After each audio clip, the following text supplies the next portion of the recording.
walking tour, high in the Alps, a region quite unknown to travelers, where ancient mountains thrust down into Provence. The trek began on barren moors, 12 or 1,300 meters above sea level, through land that was bleak and monotonous. Nothing grew there but wild lavender. My route led across the region at its widest point, and after hiking for 3 days, I found myself in a wasteland, desolate beyond description. I made camp near the remains of an abandoned village. The day before, my water supply had run out, and I had to find some. The cluster of houses, although they were in ruins, reminding me of an old wasp's nest, made me think that once there must have been a fountain, or perhaps a well.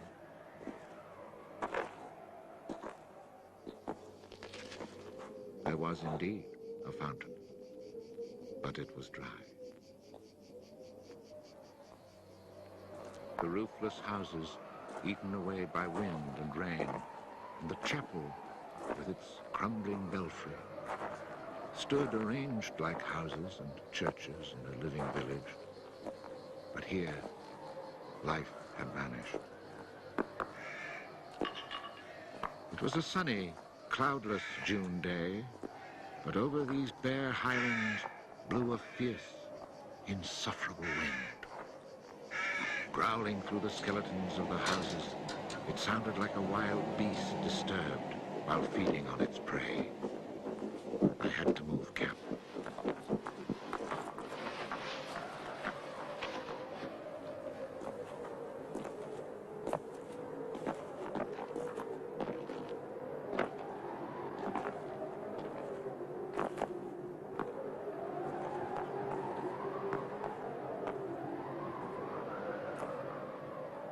After 5 hours of walking, I still had found no water, and I could see nothing that gave me hope of finding any. Everywhere, I came upon the same drought, the same coarse weeds.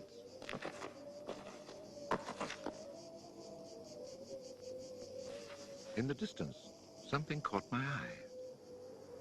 A thin, dark shape that I took for a tree stump. But just in case, I walked towards it.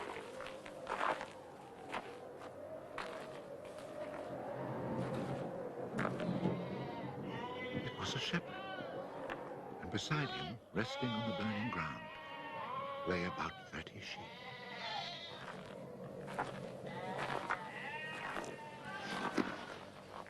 He let me drink from his gourd, and presently he led me to his sheepfold in a hollow in the plain.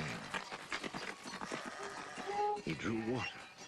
Excellent water it was, too, from a very deep, natural well over which he had rigged a simple windlass.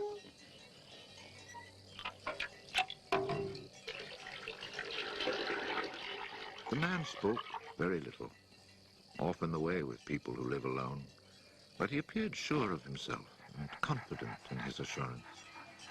It all seemed somehow strange in this barren land.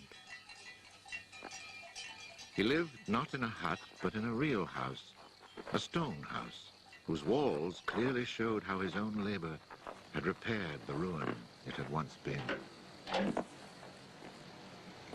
Its roof was solid and strong, and the wind on its tiles sounded like the sea upon the seashore. Inside, it was neat and tidy, dishes washed, floor swept, shotgun oiled.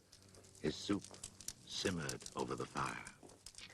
And I noticed that he was freshly shaved, that all his buttons were firmly sewed on, and that his clothes were darned with that meticulous care which makes the mend invisible. He shared his soup with me.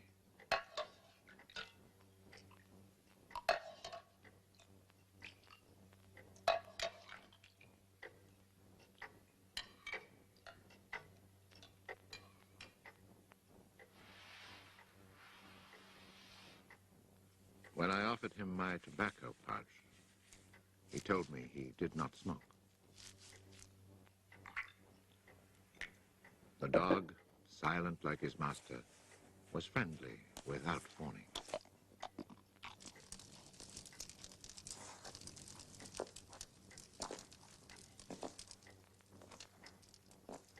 It had been agreed that I would spend the night.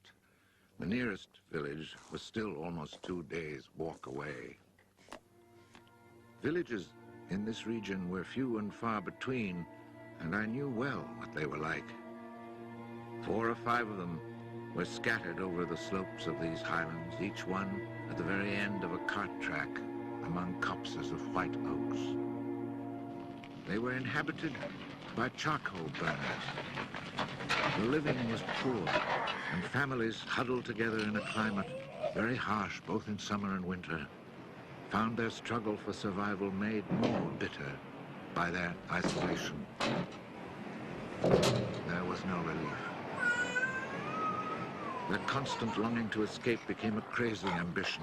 Endlessly the men carted their charcoal to town, then returned home. Even the most stable characters crack under the constant grind. The women seethed with resentment. There was rivalry in everything. The sale of charcoal and the church pew. They were rivals in virtue and rivals in vice. And the battle royal between vice and virtue raged incessantly. And always there was the wind. The ever-present wind constantly grating on the nerves. There were epidemics of suicide and many cases of madness, nearly always ending in murder.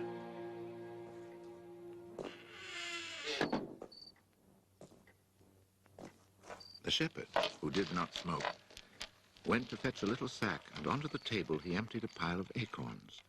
He began to examine them very carefully, one by one, separating the good from the bad. I sat, smoking my pipe. I offered to help, but he told me it was his work, and indeed, seeing how very carefully he carried out his task, I did not insist. That was the only time we spoke. When he had set aside enough acorns, he divided them into piles of 10. As he did this, he discarded the smaller ones, or those that were cracked, for now he was examining them very, very closely. When finally there lay before him 100 perfect acorns, he stopped, and we went to our beds. Being with this man brought a great sense of peace. The following morning, I asked him if I might stay on and rest for the day. He found that quite natural, or to be more precise, he gave me the impression that nothing could upset him. The day of rest was not absolutely necessary, but I was intrigued, and I wanted to learn more about him. He let his sheep out of the pen and led them to their grazing. Before he went, he took the little bag of carefully chosen acorns and put them into a pail of water to soak.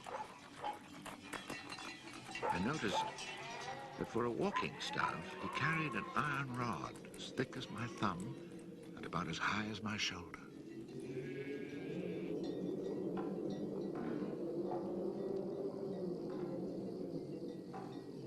Pretending to take a leisurely stroll, I followed him at a distance, but keeping on a parallel path with him. The pasture for his sheep was down in a dell. Leaving his dog in charge of the little flock, he began to climb towards me where I was standing. I feared he was coming to reproach me. Not at all. It happened to be on his way, and he invited me to go with him if I had nothing better to do. He was going a little farther on, to the top of the hill.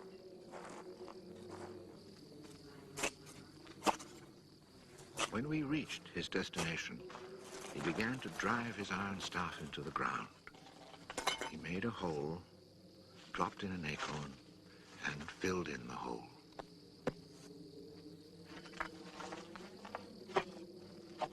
He was planting oak trees.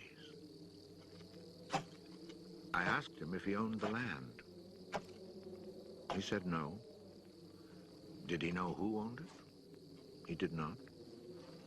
He thought it was common land, parish property, or perhaps it belonged to people who did not care about it.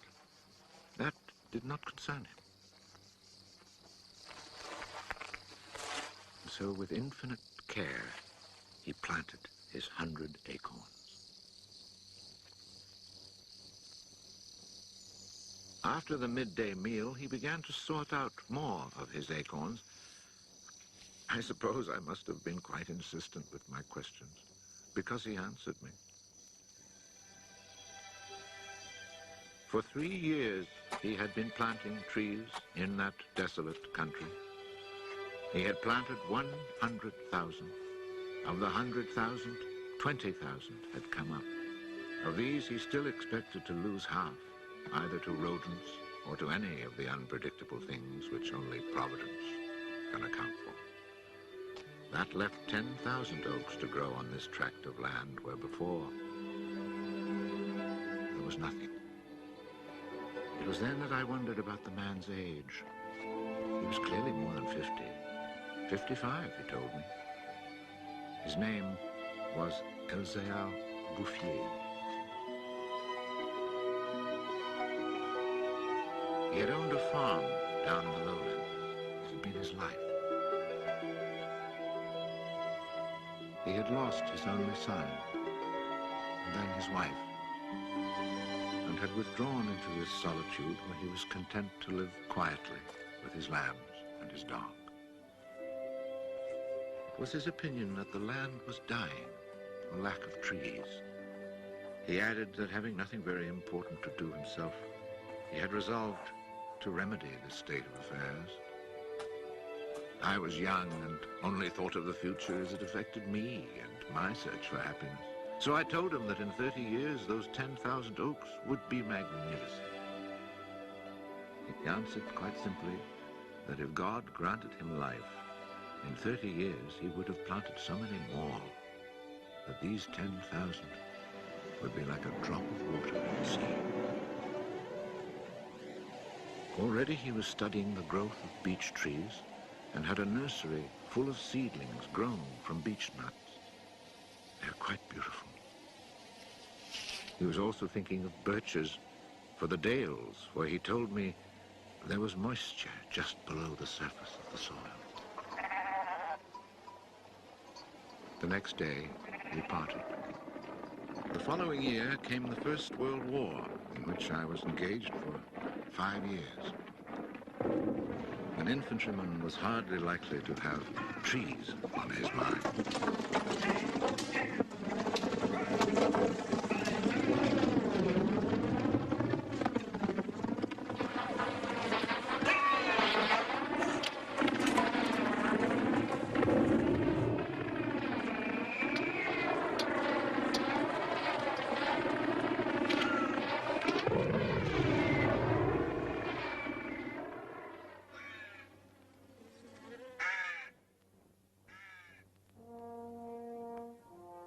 After demobilization, I found myself the possessor of a small gratuity and a great desire to breathe pure air. This was my only thought when I set off once more on the road to the barren land. The country had not changed. However, in the distance, beyond the deserted village, I noticed a sort of grayish mist that lay on the hilltops like a carpet. The shepherd who planted trees had been in my mind since the day before. 10,000 oak trees, I thought to myself, really need a lot of space. I had seen so many people die in those 5 years, it was easy to imagine that Elzéar Bouffier, too, was dead, especially since at 20, we think of men of 50 as ancient with nothing left to do but die.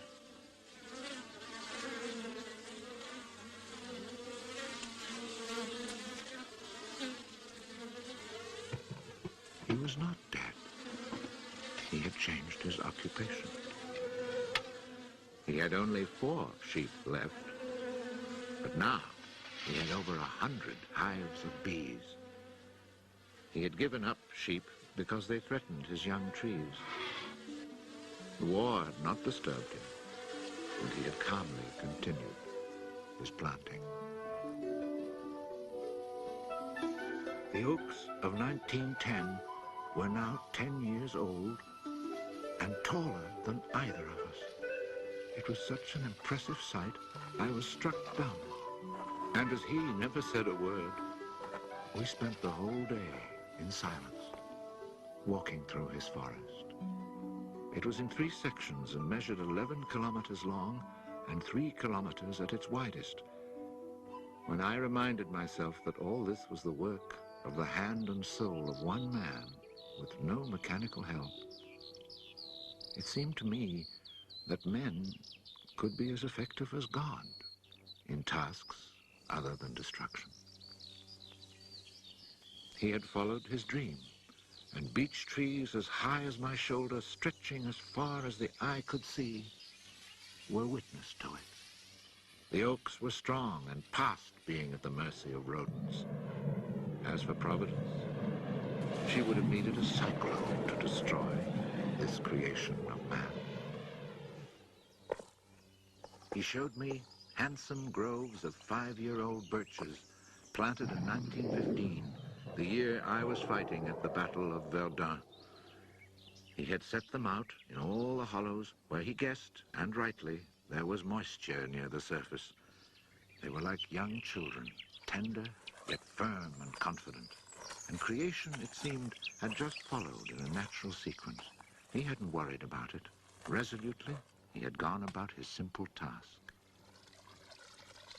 On the way down through the village, I saw streams flowing with water, which in living memory had always been dry. This was truly the most impressive effect of creation's natural cycle that I'd ever seen. Long ago, these brooks had been full of water. Among the miserable villages I mentioned before, some were built on sites of ancient Roman villages, and archaeologists digging in the ruins had found fish hooks, whereas in the 20th century, cisterns were needed to ensure even a modest supply of water. The wind had scattered seeds too, and as the water reappeared, so did willow trees, reeds, meadows, gardens, flowers, and a reason for living. But the change had come about so gradually, and that it was simply taken for granted. Of course, hunters who climbed these heights in search of hares and wild boar had noticed the sudden appearance of little trees, but had put it down to some caprice of nature. That is why no one had meddled with the work of the shepherd. If they had suspected it was man's work, they would have interfered. But who would even think of him? Who in the villages or among the authorities could ever have imagined such constant, magnificent generosity?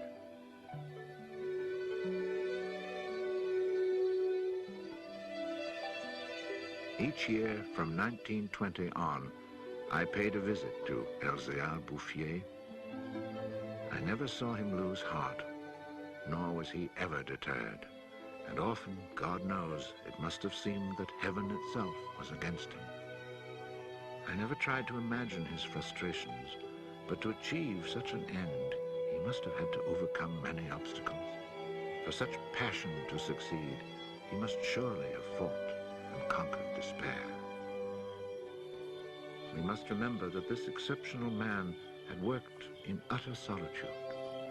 Solitude so complete that towards the end of his life, he had lost the habit of speech. Oh, perhaps he saw no need for it. In 1933, he was visited by an astonished forester who notified him of an order that lighting fires outdoors was forbidden for fear of endangering this natural forest.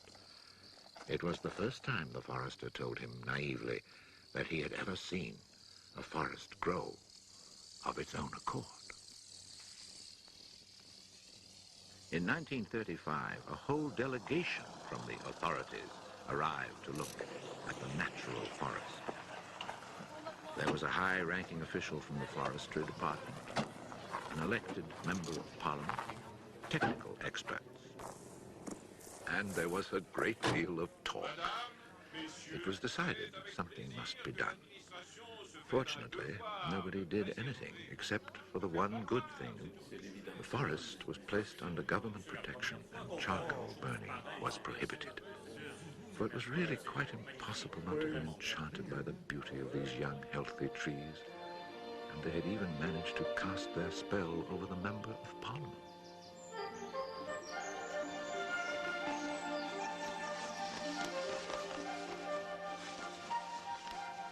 One of the senior foresters in the delegation was a friend of mine, and I explained the mystery to him. The following week, we both set out to find Elzéar Bouffier. He was hard at work, about 20 kilometers from where the official inspection had taken place.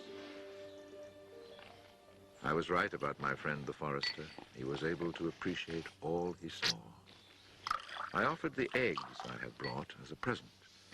We all shared our lunch and spent several hours in silent contemplation of the landscape. The slopes we had climbed on our way up were covered with tall trees 4 times our own height. I remembered how it had looked in 1913, desolate, but quiet, regular work, brisk mountain air, the simple life, and above all, peace of mind, had endowed this old man with almost awe-inspiring health. He was one of God's athletes. I wondered how many more hectares he would cover with trees. Before we took our leave, my friend made one small suggestion about the kinds of tree which seemed to suit the soil here. He did not press the point, for the simple reason, he told me afterwards, that this man knows more about it than I do. The idea must have been turning over in his mind, for after we had walked for an hour, he added, he knows more about it than anyone else in the world. He's found a perfect way to be happy. Thanks to this forester, not only the forest, but the happiness of Elzéar Bouffier were protected. The only serious danger to his work occurred during the Second World War. Cars being powered by wood-burning generators. There was never enough wood. So cutting was begun among the oaks of 1910, but they were so far from transportation routes that the whole enterprise proved financially unsound. It was abandoned.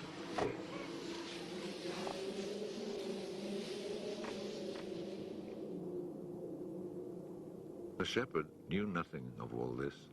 He was 30 kilometers away, quietly going about his business, ignoring the War of '39 just as he had ignored it in 1914. I saw Elzéar Bouffier for the last time in June 1945. He was then 87. Again I had set out on the road to those barren moors. But now, in spite of the dislocation left behind by the war, there was a bus which ran from the Durance Valley up into the mountains. I decided it must be because of this relatively speedy means of transport that I could not recognize the places where my walks used to lead me. It took the name of a village to reassure me that I really was in that region that had once been desolate and abandoned.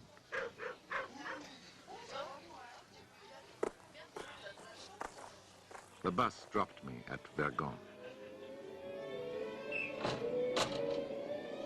In 1913, this hamlet of no more than a dozen houses had 3 inhabitants, wild creatures who hated each other, who set snares to make a living. They were people without hope. Now everything was different, even the air itself.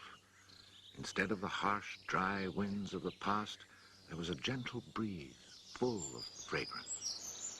From the mountain tops came a sound like rushing water. It was the wind rustling through the forest. And then, even more astonishing, I heard another sound of water. I saw that they had built a fountain that was splashing merrily.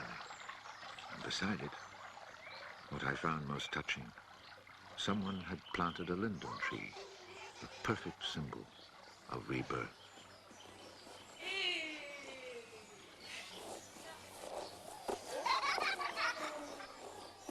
Moreover, Verdun showed signs of the kind of labor that only hope can inspire. So hope had been restored. Ruins had been cleared and crumbling walls torn down. The new houses, freshly rough-cast, stood in kitchen gardens where flowers and vegetables grew in orderly confusion. Roses and cabbages, snapdragons and leeks, celery and anemones. It had become a place where one would want to live.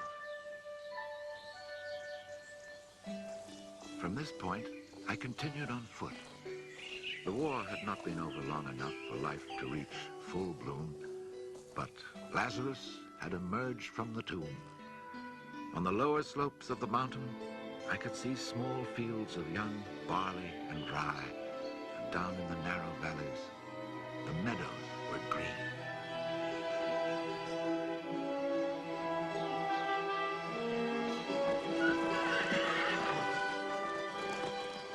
It has taken only 8 years since then for the whole countryside to glow with health and prosperity. Where I had seen ruins in 1913, there now stand clean, freshly plastered farmhouses, evidence of happy, comfortable lives.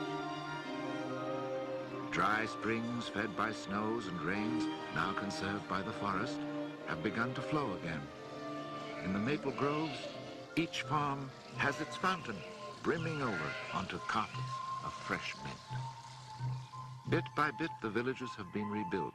People have come to settle from down in the plains where land is expensive.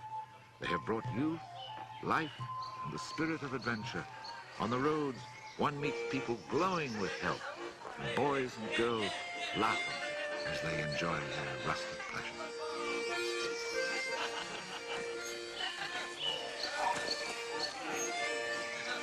Counting those who lived here before, quite changed by their life in gentle surroundings, and including the newcomers, more than 10,000 people owe their happiness to Elzéar Bouffier.